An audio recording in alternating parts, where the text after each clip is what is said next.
Hello and welcome. I'm Katie McManus, business strategist and money mindset coach. Don't know why I said welcome that way. We are having a wild and crazy Sunday. I am busting through so much work and creating so many things, and I just felt so inspired. I wanted to come and talk to you about the string and sticks sales method. First and foremost, we have some housekeeping. I am going live to the Facebooks, to LinkedIn, to YouTube, to Twitter, and to Instagram. And if you see me kind of bouncing between the two, I have my phone set up here for Instagram, and then I have my computer for everyone else. If you're joining us, hold on. If you're joining us, then welcome. I am so excited to be talking to you about this tonight. So, one of the things that new business owners really struggle with is learning how to talk about what they do and how to sell what they do. And hello, LinkedIn user. I don't know what WOW is referring to, but thank you, I think. Anyway. Instagram is being weird, so we're just going to forget that for right now. Anyway, so selling your services can be really scary when you first start out. And I just want you to know that if you struggle to do this, that's normal. That's natural. It happens to everyone. I know this sounds like a Viagra commercial, but it happens. And I want to remind you that you were never taught how to sell. Okay. And even my clients who come from a sales background, who sold cars and houses and internet security, they have to be retaught how to sell their service because it is a completely different process. Okay. It is also a completely different mentality that's required to go into it. Because here's the thing about selling a car. If you're talking to a prospect and they're looking at this car and they're talking about it and they're considering it and all this stuff and they say no, they're saying no to the car. They're not saying no to you. Okay. Having someone say no to you is a lot scarier. It can also be a lot more vulnerable. And I just want you to be gentle with yourself.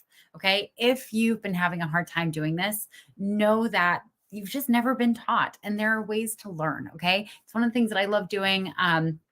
But there are so many different methodologies for learning how to sell. But the way that you should learn is the way that works best for you, right? But I want to talk about the most common mistake that new business owners make when they go out to market and sell their programs and their services. I don't know. Good night. Thank you. I don't know who you are, but good night to you as well. I wish you good sleep. Anyway, so the number one mistake that new business owners make when they go out to market and sell their services is they make it about the string and the sticks and not about the sweater. Okay. Now, this is a lesson I learned from my time managing a yarn shop, which is one of my favorite jobs. If I can make any money doing that, I probably would do it for the rest of my life. It was so creative and cozy, and you made lots of friends, and I thrived there. But I learned this very valuable lesson while I was managing that yarn shop. And Danette, welcome. Good afternoon. Welcome. Donnie, welcome. Thank you for joining. The valuable lesson that I learned while I was managing the yarn shop, because when you're managing a yarn shop, what you're doing is you're ultimately just selling yarn, right? And you'd have people come in at varying levels of talent, of ability, and they would not necessarily just be there to buy yarn. Okay. People who go to yarn shops don't go to yarn shops just to buy yarn. They go to buy future clothing. They go to buy DIY knitted gear or crocheted gear. Okay. So when someone walks into a yarn shop, you are not asking them what kind of string they want to buy. You are not asking them what kind of sticks they would like to purchase. You are asking them what were they planning on making. Okay. If someone came in looking to make a baby blanket, you'd be asking questions. You'd be asking, cool, where does the baby live? In a cold climate or in a cool climate? You know, do their parents enjoy hand washing things, or does it need to be able to be thrown in the dishwasher, in the washing machine, not the dishwasher? That is not good for knitted gear. Anyway, if someone came in and they wanted to make a hat, cool, is the hat for you or is it for someone else? You know, what colors work for them? You know, so you're not focusing on the string. Right? Because ultimately a yarn shop is just that. It's just a shop that sells different kinds of string and sticks to make it into fabric, right? That's it. When someone walked in, you had to dive into what was the result that they wanted from whatever it is that they were going to buy. Now, of course, there were yarn collectors and people who just really liked buying stuff and not knowing what they wanted to make with it. Those people you really don't have to sell. Those people you can ask them like what their favorite fibers are. You can oh, thank you, Donnie. Yes, you can ask them what their favorite colors are. Sometimes I know when I go traveling, I love going to yarn shops, even though I'm not that much of a knitter anymore. But I love seeing what was locally made, right? Because if I choose to make something from that trip to commemorate that trip, I want to do something that like I couldn't have gotten anywhere else. Right. And so for me, I'm not necessarily just buying the string and the sticks from there. I'm buying the story. I'm buying the story of, oh my God, I was in Iceland and there's apparently this old man who he and his wife used to make yarn together. And, she passed away, but to keep the tradition alive, he continued to do this. And I'm making the story up. I don't know if this person actually exists. Probably not, because I made it up. Anyway, but you can't sell the sticks and you can't sell the string. You have to sell the sweater. You have to sell the hat. You have to sell the baby blanket. You have to sell the story. All right. So when you are going out and talking about what it is that you do, don't talk about what you do. What you do is the string and the sticks. Okay. Like this is what so many new coaches, and I have the sun setting right in my eyes right now. This is what so many new coaches struggle with when they first start their business is they are so enamored with coaching, right? Because they just went to coaching school. They just went and got trained. They got certified. They learned all this vocabulary. They learned all these different methodologies for helping people with transformation. And they're super excited about it. So that's what they think they need to go and talk about. And then they're really surprised when their social media is just filled with other coaches who are talking coachy talk back at them. And they're not getting any clients out of it. Why do you think that is? It's because you're selling the string and the sticks. Okay. You're not selling the outcome. All right. One of the key components of knowing how to sell the outcome is you have to know your niche. You have to know who is the ideal person who could be your ideal client, and what are their problems. Not only what are their problems, but what are the outcomes that they would be willing to pony up money to solve and to get. Without that, you cannot sell the sweater. Okay. Without a niche, you literally cannot point to here's the outcome that you're going to get, because you don't know. Okay. I hear so often with new coaches and consultants, even, they're like, well, I solve a lot of problems. I can help anyone. And like, that's incredible. Great for you. Yes. I hear that. And I see the generosity of your spirit. And I also sense a little scarcity in your fear around, limiting who you're serving. Right. I want you to take a deep breath and know that if you niche down, doesn't matter. There will still be people who are outside your niche who, if they vibe with you, they'll be like, hey, I know you only serve this group, but would you ever work with me? Because I absolutely love what you're putting out.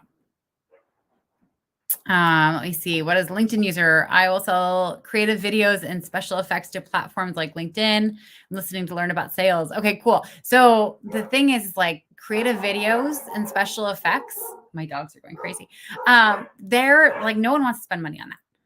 But what is the outcome your clients want? Like, what would they get if they had creative videos and special effects? Like, I'm not going to spend any money on that. But like, if you can connect it to me getting more clients, or me looking more professional, or me attracting investors depending on my business, that is the selling point. Okay. So right now, the creative videos and the special effects are the string and the sticks. No one cares. Okay. What people care about is the outcome. Why? Why do they need your string and sticks?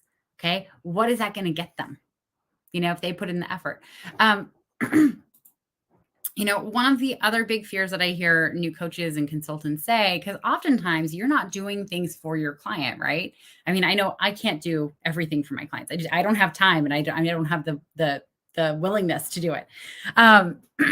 You can only do so much. You can advise, You can give them training. You can coach them through different mindset shifts, whatever.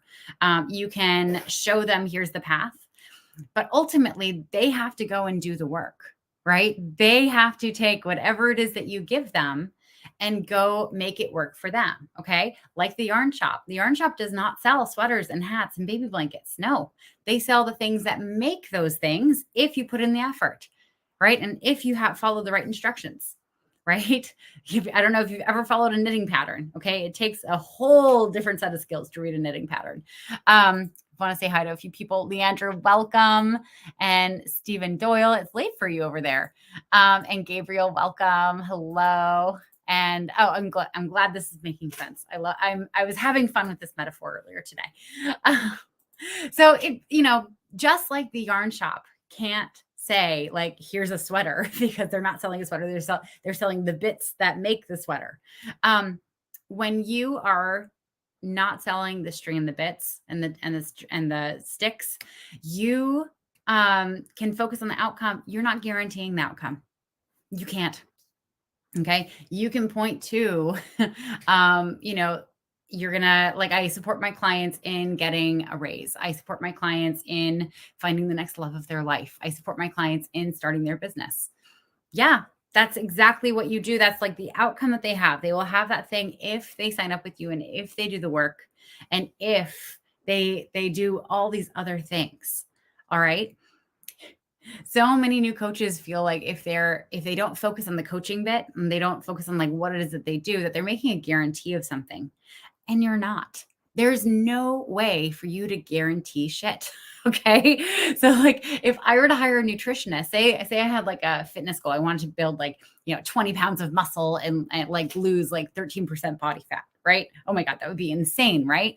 You take a lot of effort. And I could hire any nutritionist in the world. I could spend a ton of money or a little bit of money and I could go absolutely nowhere with it because I don't follow their instructions, because I don't stick to the diet, because I don't stick to the workout plan. Okay. The nutritionist is not, unless they charge a crap ton of money, like they can't guarantee that I get those results. Right.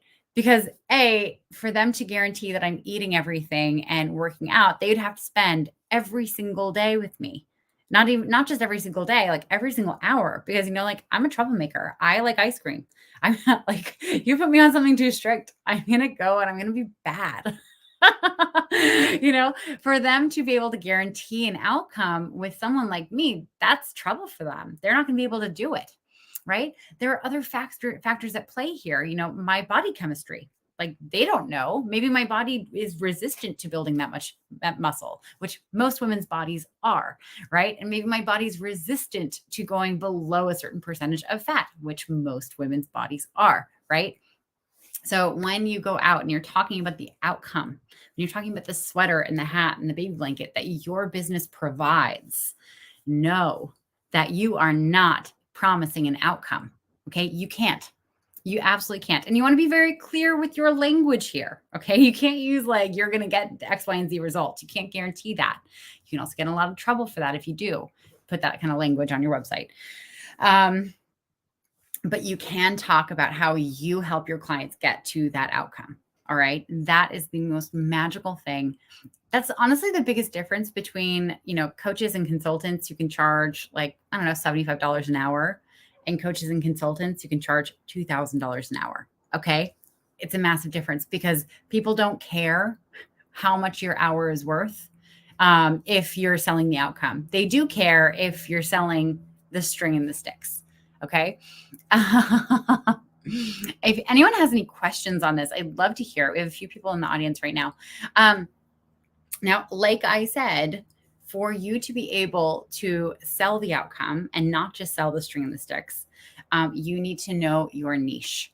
Okay. You need to have a niche. I know I'm not going to fight anyone on this. Okay. It is quantifiable fact. You need to know exactly who you're selling to, exactly their problems, and exactly what they want. Okay. There is no way for you to market to absolutely everyone. Okay. Target, massive store. Okay. They have pretty much everything. They don't even expect for everyone to become a client. They would love that. I mean, they have me, they have Oprah Winfrey. They have a lot of people who are their clients, but there are some people who will just never shop there. Okay. And what do they sell? They sell cheap shit, right? Restoration Hardware is a different story. Restoration Hardware, they sell really fine furnishings and decorations that are really well made. They have a certain aesthetic, and they're done to a certain level of quality, right? They charge a lot more. They have a much smaller demographic. They have a much smaller audience. They don't expect to sell it to everyone. Okay. Which do you want to be? By the way, Target is a massive operation. Massive, huge. They have to be everywhere for everyone to understand how special they are. Restoration Hardware doesn't have to have as many locations. They also don't have to have as many employees. They don't have to create as much stuff. You know, which one do you want to be? You could also be a Heath Ceramics. I don't know if anyone's from the Bay Area and you know them. They make the most beautiful flatware, or is it flatware? You know, like plates and mugs and all that stuff. It's gorgeous. I always used to go in there and just think like, oh my God, this, like, I hope, you know, if 2000 years from now, if there's like a terrible catastrophe and like my home becomes like a Pompeii, I want for people to excavate me with like this kind of china because it just looks so beautiful and so well done. And this would last, right? Versus all the plastic crap you're buying from Target. Anyway, for you to figure out what your niche is, though, this is something that most people struggle with. It's one of the reasons why in the Build Your Own Business group program, I focus so heavily on this because picking the wrong niche and sticking with it for too long can cause your business to absolutely sink. And no one wants that, right? As someone who picked the wrong niche like 4 different times and had to pivot each time, I can tell you the faster you take that feedback and the faster you understand the markers for what makes a successful niche and what makes a not successful niche, the better off you're going to be in the long run. I do have a couple exciting things coming. I'm relaunching Build Your Own Business with a beginner program and an advanced year-long intensive. So if anyone is curious about that program, I do go into everything from how to design a niche, how to market it, not with the string and sticks, but with the actual outcomes with integrity, how to sell it, and how to structure your business. Okay, so that you can start attracting those high paying clients for whatever it is that you do. And if anyone's curious about that, you can shoot me a DM. I did not put a link in this because it always kills the reach with the post. But if you're curious, I'd love to give you more information. And you know, one of the things I want you to remember, if you take nothing else away from this live, is that you get to be excited about what it is that you do. And that excitement is just, you get to hold on to that. But I want you to remember that other people aren't going to get as excited because they're not the specialist, right? So if you're a lawyer and you're really excited about like process law and different statutes and all this stuff, because, you know, it's just, you find it fascinating. If you go onto the interwebs and you go to parties and you start just talking about this in your legalese, being super excited for it, the only people you're going to attract are other people who speak legalese, AKA other people who do not need your work. Okay. You need to figure out exactly how you can distill the legalese into layman's terms so that you can go out and talk about the problems that you solve and the outcomes that you help your clients get to, so that your ideal clients can hear that and be like, oh my God, I have that problem, or oh my gosh, I want that outcome. Okay. They're not going to understand it in legalese. If they could understand it in legalese, they would not need you. All right. For whatever it is that you do, you know, for those of you who are listening, your ideal clients do not understand it. Okay. Don't expect them to understand it.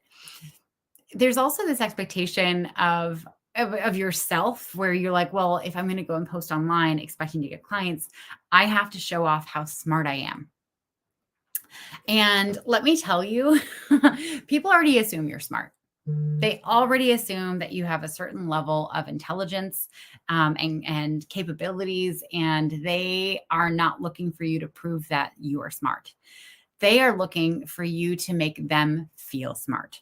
Okay. That's a very big difference. All right. It's the difference between me going onto social media and using a lot of expert terms that my ideal clients don't understand, and my clients, my potential clients out there being like, "Ooh, scary! Like I don't want to look stupid on her post," and not engaging with me, versus me going on and posting about a very basic concept that makes it easy for them to understand and to have a conversation with me about, like string and sticks.